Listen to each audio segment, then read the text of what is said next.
പാസ്റ്റർമാർ വെറുതെ ഒന്ന് കുളത്തിൽ മുക്കിയാലോ സ്നാനം നൽകിയാലോ നിങ്ങൾക്ക് പരിശുദ്ധാത്മാവിനെ കിട്ടില്ല കേട്ടോ. പെന്തക്കോസ്ത് വ്യക്തികൾ ജനങ്ങളെ വഴിതെറ്റിക്കുന്ന ഒരു അബദ്ധ പഠനമാണത്. ഞങ്ങൾ രക്ഷിക്കപ്പെട്ടവരാണോ? സ്നാനം സ്വീകരിക്കുക, രക്ഷിക്കപ്പെടുക. ഹെബ്രായർ 6:2 ഓർമ്മപ്പെടുത്തുന്നു, ജ്ഞാനസ്നാനം സംബന്ധിക്കുന്ന പ്രബോധനം, കൈവെപ്പ്, മരിച്ചവരുടെ ഉയർപ്പ്, നിത്യവിധി ഇവയ്ക്ക് വീണ്ടും ഒരടിസ്ഥാനം ഇടേണ്ടതില്ല. അതായത് പരിശുദ്ധ കത്തോലിക്ക സഭ 12 അപ്പോസ്തലന്മാരെ നേതൃസംഘങ്ങളാൽ നിയമിക്കപ്പെട്ടതും ഈശോയാൽ സ്ഥാപിക്കപ്പെട്ടതും 12 അപ്പോസ്തലന്മാരാൽ നിയമിക്കപ്പെട്ട് മുന്നോട്ട് പോകുന്നതുമായ പരിശുദ്ധ കത്തോലിക്ക സഭ പഠിപ്പിക്കുന്ന പ്രബോധനങ്ങൾ ഈശോ മിശിഹായിൽ സ്വീകരിച്ചതും അവർ ഉൾക്കൊണ്ടതുമാണ്. അവർ തൊട്ടതും കണ്ണുകൊണ്ട് കണ്ടതുമായ സാക്ഷ്യത്തിന്റെ സുവിശേഷമാണ് കത്തോലിക്ക സഭയുടെ സുവിശേഷവും കൈവപ്പ് ശുശ്രൂഷയും. ഇവയ്ക്ക് വീണ്ടും ഒരു അടിസ്ഥാനം ഇടേണ്ടതില്ല എന്നാണ് ഹെബ്രായർക്ക് എഴുതിയ ലേഖനത്തിൽ പൗലോസ്ലീഹ പറയുന്നത്. ഇത് എത്ര പേർക്ക് അറിയാവുന്ന പോലെ അറിയില്ല ഈ വചനം. പ്രിയ സഹോദരങ്ങളെ, പരിശുദ്ധാത്മ അഭിഷേകം എന്ന് പറയുന്നതിന് ആരെങ്കിലും നിങ്ങളെ കൊണ്ട് കുളത്തിക്കൊണ്ട് സ്നാനം സ്വീകരിച്ച ഉടനെ വരുന്നതല്ല. പരിശുദ്ധാത്മാവിന്റെ അഭിഷേകം എന്നത് അനുതപിക്കുന്ന പാപിക്ക് അവരുടെ പാപങ്ങൾ ഏറ്റുപറഞ്ഞ് തങ്ങളെ തന്നെ വിശുദ്ധീകരിച്ചു കഴിയുമ്പോൾ ദൈവം തന്റെ ആത്മാവിനെ സഭയിലൂടെയുള്ള കയ്യേപ്പിലൂടെ ആ വ്യക്തിക്കും കുടുംബത്തിനും ദർശിക്കപ്പെടുന്നതാണ് യഥാർത്ഥ പരിശുദ്ധാത്മ അഭിഷേകം. അത് തന്നെയാണ് ഈശോ പറഞ്ഞത്, സ്വർഗരാജ്യത്തിന്റെ താക്കോലിൽ നിനക്ക് ഞാൻ നൽകും. നീ ഭൂമിയിൽ കെട്ടുന്നതെല്ലാം സ്വർഗത്തിലും കെട്ടപ്പെടും, നീ ഭൂമിയിൽ അഴിക്കുന്നതെല്ലാം സ്വർഗത്തിലും അഴിക്കപ്പെടും. യോഹന്നാൻ സ്ത്രീയുടെ സുവിശേഷത്തിൽ ഈശോ പറയാണ്, ഈശോ നിശ്വസിച്ചുകൊണ്ട് പറയാണ്, നിങ്ങൾ പരിശുദ്ധാത്മാവിനെ സ്വീകരിക്കുക. നിങ്ങൾ ആരുടെ പാപങ്ങൾ മോചിക്കുന്നവ മോചിക്കപ്പെട്ടിരിക്കും, നിങ്ങൾ ആരുടെ പാപങ്ങൾ ബന്ധിക്കുന്നവ ബന്ധിക്കപ്പെട്ടിരിക്കും. അപ്പൊ സഭയിലൂടെയാണ് ഈശോ മിശിഹ ഈ കൃപയെല്ലാം ആദ്യകാലങ്ങൾ വർഷിക്കപ്പെട്ടിരുന്നത്. ഇന്നും അത് അങ്ങനെ തന്നെ ഈശോ കണ്ടിന്യൂ ചെയ്യുന്നുണ്ട്. കാരണം സഭ കർത്താവിന്റെ ശരീരമാണല്ലോ. അതാണല്ലോ പൗലോസ്ലീഹ സഭയെ പീഡിപ്പിച്ചപ്പോ ഈശോ പറഞ്ഞ ഒരു കാര്യമുണ്ട്, നീ പീഡിപ്പിക്കുന്ന ക്രിസ്തുവാണ് ഞാൻ. സഹോദരങ്ങളെ, ഈശോ മിശിഹ 12 അപ്പോസ്തലന്മാരെ നിയമിച്ചുകൊണ്ട് 12 അപ്പോസ്തലന്മാർക്ക് ശേഷം ആദ്യമായി 12 അപ്പോസ്തലന്മാരെ തിരഞ്ഞെടുക്കുന്ന ശിഷ്യരാണ് 7 ഡീക്കന്മാരെ കാണിക്കുന്നുണ്ട്. അപ്പോസ്തല പ്രവർത്തനങ്ങൾ 6 നമുക്ക് കാണാം 7 ഡീക്കന്മാര്. ഈ 7 ഡീക്കന്മാരിൽ സ്തെഫാനോസ് പൗലോസിന്റെ മുമ്പിൽ വെച്ച് വധിക്കപ്പെടുന്നുണ്ട്. ഈ സ്തെഫാനോസിന്റെ വധിക്കപ്പെടലിന് ശേഷം സഭ ചിതറിക്കപ്പെട്ടെന്ന വചനം പറയുന്നത്. അപ്പോസ്തല പ്രവർത്തനം 8:4 പറയുന്നത്, ചിതറിക്കപ്പെട്ടവർ വചനം പ്രസംഗിച്ചുകൊണ്ട് ചുറ്റി സഞ്ചരിച്ചു. അതിൽ ഫിലിപ്പോസ് സമരിയായിൽ ഉടനീളം വചനം പ്രസംഗിച്ചു. അശുദ്ധാത്മാക്കൾ തങ്ങൾ അവശേഷിക്കുന്നവരെ വിട്ട് ഉച്ചത്തിൽ നിലവിളിച്ചുകൊണ്ട് പുറത്തുപോയി. അനേക തളർവാദ രോഗികളും മുടന്തും മനം സുഖം പ്രാപിച്ചു. ആരിലൂടെ? ഫിലിപ്പോസിലൂടെ. മാന്ത്രിക വിദ്യ നടത്തിക്കൊണ്ടിരുന്ന ശിഷ്യം ശിമോൻ എന്നൊരു നഗരത്തിൽ ഉണ്ടായിരുന്നു. അവൻ വലിപ്പം ഭാവിച്ച് സമരിയ ദേശത്തെ വിസ്മയിച്ചു. അങ്ങനെ ഫിലിപ്പോസ് വളരെ അതിശക്തമായ ഒരു സുവിശേഷകനായി മാറുകയാണ്. ഈ ഫിലിപ്പോസിനോട് കർത്താവിന്റെ നാമത്തിൽ ഫിലിപ്പോസ് ജ്ഞാനസ്നാനം കൊടുക്കുന്ന ഒരു രംഗമുണ്ട്.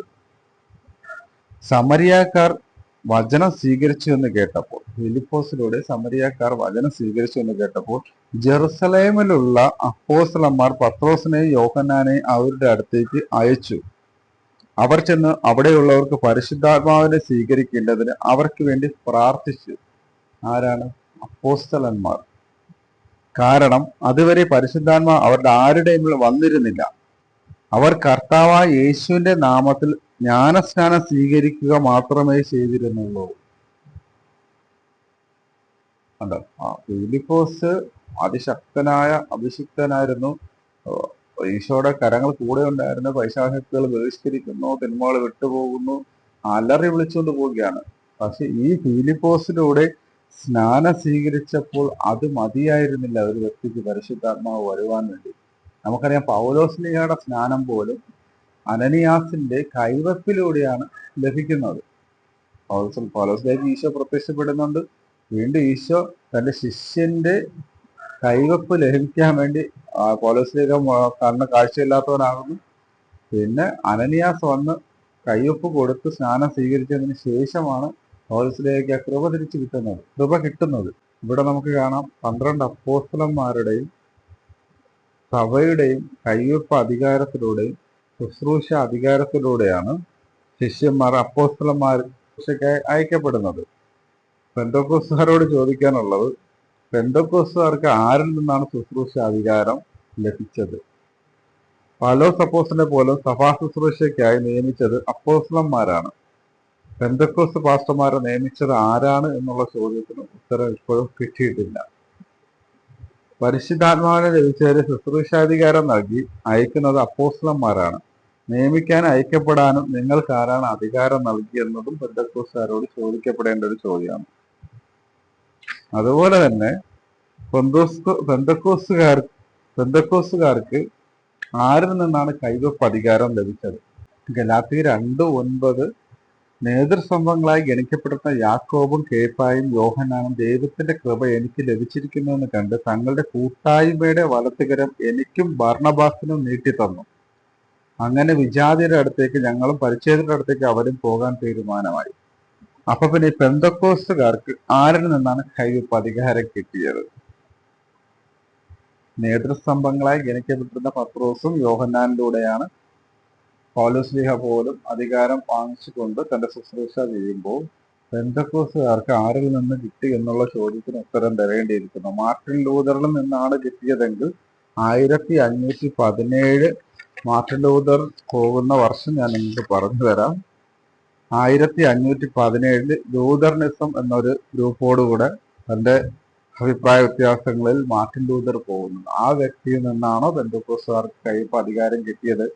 അങ്ങനെയാണെങ്കിൽ 1517 വരെ കത്തോലിക്ക സഭ ഏകസഭ അന്നും ജീവിച്ചു പോന്നിരുന്നു. ഒരു വ്യക്തി പിന്തിരിഞ്ഞ് പോയിട്ട് ആ വ്യക്തിയിൽ നിന്നാണോ നിങ്ങൾ കൈവപ്പ് വാങ്ങിച്ചത്? അപ്പം അത് കർത്താവ് ഈശോമിശിഹ സ്ഥാപിച്ച സഭയിൽ നിന്നുള്ള കൈവപ്പല്ല. അല്ലാന്നുണ്ടെങ്കിൽ 1521 അനാബാപ്റ്റിസ്റ്റുകൾ നിക്കോളാസ് സോർച്ച്, തോമസ് മുൻസർ എന്നിവരാൽ സഭയിൽ നിന്ന് പോയി. അവരും അങ്ങനെ പോകപ്പെട്ടു. അങ്ങനെ ഏതാണ്ട് ആംഗ്ലിക്കൻ സമൂഹം ഹെൻറി എട്ടാമൻ 1534 ഹെൻറി എട്ടാമൻ സഭയിൽ നിന്ന് പോകുന്നത്. കത്തോലിക്ക സഭയിൽ നിന്ന് വേർപെട്ടു പോയവരും പിന്നീട് ഉപവിഭാഗങ്ങളെ തീർന്നവരുടെ പേരുകളാണ് ഞാൻ ഈ പറയുന്നത്. പിന്നെ മിഖായേൽ സെൽവേനൂസ് യൂണിറ്റേറിയൻ ഗ്രൂപ്പ്, അങ്ങനെ ഒരു 32ഓളം ഗ്രൂപ്പുകൾ പോകുന്നുണ്ട്. 32ാമത്തെ ഗ്രൂപ്പാണ് ദൈവരാജ്യത്തിന്റെ ആഗോള സഭ, മച്ചാഡോ ഡി ബസാറ 1977. ഇതില് നോക്കുമ്പോൾ ഇപ്പൊ ഇരിക്കുന്ന പെന്തക്കോസ്ത് ഗ്രൂപ്പുകൾ ഏതാണെന്നുള്ള അവരൊന്ന് ചിന്തിച്ചു നോക്കുക. ഈ 32ൽ വരുന്നതാണെങ്കിൽ അവരുടെ അടിസ്ഥാനം ആ പറയുന്ന വ്യക്തികളായിരിക്കും. കർത്താവ് ഈശോ മിശിഹ ആയിരിക്കില്ല. 16ാം നൂറ്റാണ്ടിലാണ് നമ്മുടെ പ്രൊട്ടസ്റ്റാന്റിസം വിശ്വാസികളുടെ മാത്രം നീതീകരണം എന്ന് പഠിപ്പിച്ച് വിശുദ്ധ ഗ്രന്ഥം മാത്രമാണ് വിശ്വാസത്തിന്റെ മാർഗദർശനം എന്ന് വിശ്വസിച്ച് ഉത്ഭവഭാവത്തിൽ നിന്ന് മോചനം പ്രാപിക്കുക ദുഷ്കരമാണ്. പാവത്തിന്റെ ആഴവും മാമോദീസ മാത്രമേ കൂദാശയുടെ ഗണത്തിൽപ്പെടുത്താൻ പാടുള്ളൂ. വിശുദ്ധ കുർബാനയിൽ സത്താഭേദം സംഭവിക്കുന്നുമില്ല. യേശുവിന്റെ സാന്നിധ്യവുമില്ല. സഭാ നേതൃത്വം, മെത്രാൻമാർ, മാർപ്പാപ്പ എന്നിവരെ നിരാകരിച്ച് ദണ്ഡവിമോചനങ്ങളെ നിരാകരിച്ച് മാതാവിന് അമിത പ്രാധാന്യം കത്തോലിക്ക സഭ നൽകുന്നതെന്ന് കുറ്റപ്പെടുത്തിക്കൊണ്ട് പോയതാണ് 16ാം നൂറ്റാണ്ടിൽ പോയതാണ് പ്രൊട്ടസ്റ്റന്റ് ഗ്രൂപ്പുകൾ. ഒന്നൊന്നല്ല കേട്ടോ, ഒരുപാട് പോയിട്ടുണ്ട്. ഏതാണ് 20ാം നൂറ്റാണ്ടിൽ പോയതുകൊണ്ട് 20ാം നൂറ്റാണ്ടിൽ പോയതാണ് സെക്കുലർ ക്രിസ്തീയ സമൂഹം. ഇതെല്ലാം ഇപ്പൊ ഇവിടെ ഉണ്ട്. ഇതെല്ലാം കേരളത്തിൽ തന്നെ ഒരു 50ഓളം ഉണ്ട് ഇവരുടെയൊക്കെ എല്ലാ ബ്രാഞ്ചുകൾ.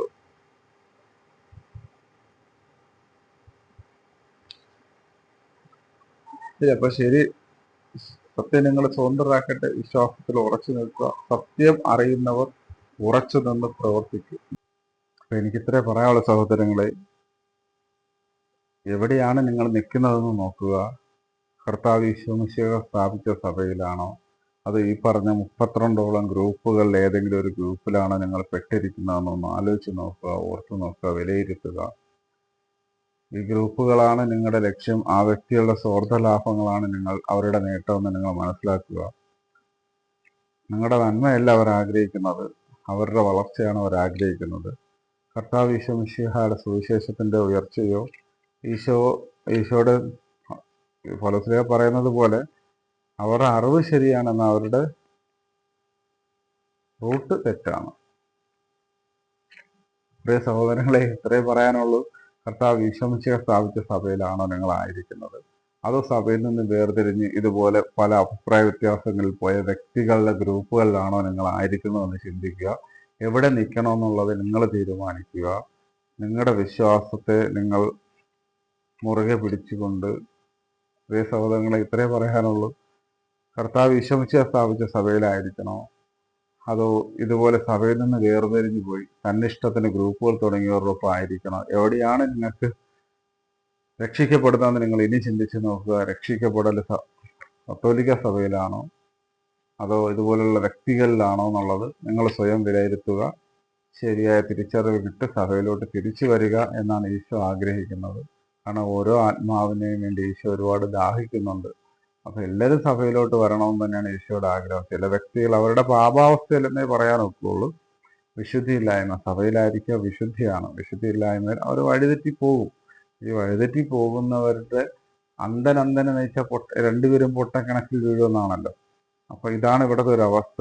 അപ്പൊ അത് മനസ്സിലാക്കി എത്രയും പെട്ടെന്ന് അങ്ങനത്തെ വ്യക്തി ഗ്രൂപ്പുകളിൽ നിന്ന്, കാരണം അവർക്ക് ധനമാണ് അവരുടെ ലക്ഷ്യം, അവരുടെ സ്വാർത്ഥ ധനമോഹമാണ് അവരുടെ ലക്ഷ്യം. അല്ലാതെ നിനക്ക് ക്രിസ്തു കിട്ടണമെന്നല്ല. കാരണം ഞാൻ ഒരുപാട് ഇങ്ങനെയുള്ള സുവിശേഷങ്ങളും സുവിശേഷകരെ ഒരുപാട് അറിയാമെന്നുള്ളതുകൊണ്ട് പറയാണ്. അതുകൊണ്ട് ഇങ്ങനെയുള്ള ഗ്രൂപ്പുകളിൽ ചെന്ന് പെട്ട് നിങ്ങളുടെ ആത്മാവിനെ നഷ്ടപ്പെടുത്തരുത്. കർത്താവ് ഈശോമിശിഹായെ സ്ഥാപിച്ച സഭയിലായിരിക്കുക. ഈശോ പറഞ്ഞു, പത്രോസേ നീ പാറയാവും, നീ പാറമേ ഞാൻ എൻ്റെ സഭ സ്ഥാപിക്കും. അതുപോലെ മക്കളെ, എന്തെങ്കിലും ഹല്ലേലൂയ സ്തോത്രം പറഞ്ഞാലൊന്നും പാപമോചനം ആകില്ല. പാപമോചനം എന്നത് ഈശോ സഭയിലൂടെ നിങ്ങൾക്ക് നൽകുന്ന ഒരു കൂദാശയാണ്. എങ്കിൽ മാത്രമേ യഥാർത്ഥ വിടുതലിലോട്ട് വരാൻ കഴിയുകയുള്ളൂ. അതാണ് ഈശോ പറഞ്ഞത്, എൻ്റെ സ്വർഗ്ഗസ്വനായ പിതാവ് എന്നെ അയച്ചതുപോലെ ഞാൻ നിങ്ങളെ അയക്കുന്നു. എങ്ങനെ അയച്ചത്? നിങ്ങൾ ആരുടെ പാപങ്ങൾ മോചിക്കുന്നവ മോചിക്കപ്പെട്ടിരിക്കുന്നു, നിങ്ങൾ ആരുടെ പാപങ്ങൾ ബന്ധിക്കുന്നവ ബന്ധിക്കപ്പെട്ടിരിക്കുന്നു. ഈശോ അതിൻ്റെ അതരം കൊണ്ട് പറഞ്ഞത്. ഈശോ പറഞ്ഞ വാക്കുകൾക്ക് അത്രയും പ്രസക്തിയുണ്ട്. ഈശോ അധികാരം കൊടുക്കുകയാണ് ചെയ്യുന്നത്. അതുപോലെ മക്കളെ, നിത്യജീവൻ, നിങ്ങളുടെ നിത്യനാശത്തിലോട്ട് നിങ്ങളെ കൊണ്ടുപോകാൻ പിശാച് വെച്ചിരിക്കുന്ന കെണിയാണ് ഈ പെന്തക്കോസ്ത് ഗ്രൂപ്പുകൾ. കാരണം ഈശോ പറഞ്ഞു, എൻ്റെ ശരീരം ഭക്ഷിക്കുകയും എൻ്റെ രക്തം പാനം ചെയ്യുകയും ചെയ്യുന്നവന് നിത്യജീവനുണ്ട്, അവസാന ദിവസം ഞാൻ അവനെ ഉയർപ്പിക്കാം. ഈ നിത്യജീവൻ നിങ്ങൾക്ക് ലഭിക്കാതിരിക്കാൻ വേണ്ടി, കുമ്പസാരെന്ന കൂദാശയിലൂടെ നിങ്ങൾ വിശദീകരിക്കപ്പെടാതിരിക്കാൻ വേണ്ടി, നിങ്ങളെ നാശത്തിൽ കൊണ്ടുപോകാൻ പിശാചിൻ്റെ ഒരു കെണിയാണ് ഈ ഗ്രൂപ്പുകളുടെ ലക്ഷ്യം, സ്വാർത്ഥത. അപ്പോൾ അവർ വേർപിരിഞ്ഞ് പോകുന്നതിന് ഭിന്നിപ്പാണ്. പിശാചിൻ്റെ സ്വഭാവം ഭിന്നിപ്പാണ്. സഭയിൽ നിന്ന് വേർപിരിഞ്ഞ് പോയിക്കൊണ്ട് തന്നിഷ്ടം കാണിക്കുന്നത് ഒരിക്കലും ദൈവത്തിൻ്റെ സ്വഭാവമേ അല്ല. ലൂസിഫറിൻ്റെ സ്വഭാവം എന്താണ്? അവൻ അഹങ്കരിച്ചുകൊണ്ട് തന്നിഷ്ടം കാണിച്ചു എന്നുള്ളതാണ്, അനുദപിക്കാത്തവനാണ്. അപ്പം അതേ സ്വഭാവമാണ് ഇന്ന് ഇവർ ഭിന്നിപ്പിലൂടെ കാണിക്കുന്നത്. മനസ്സിലാക്കുക, ഈശോ സ്ഥാപിച്ച സഭയിലായിരിക്കണോ അത് ഈ വ്യക്തികളുടെ ഗ്രൂപ്പുകളിലായിരിക്കണം എന്നുള്ളത് നിങ്ങളൊന്ന് ചിന്തിച്ച് നോക്കുക. നിങ്ങളുടെ നിത്യജീവൻ, നിങ്ങൾ തിരിച്ചു വരണമെന്നും അനുദപിക്കണമെന്നും നല്ലൊരു കുമ്പസാരം നടത്തി കർത്താവ് പാപങ്ങളെ ഏറ്റു പറഞ്ഞുകൊണ്ട് പാപമോചനം നേടി ഈശോയോടും സഭയോടും ചേർന്ന് ഇരിക്കണമെന്നാണ് ഈശോ ആഗ്രഹിക്കുന്നത്. ദൈവം നിങ്ങളെ അനുഗ്രഹിക്കട്ടെ.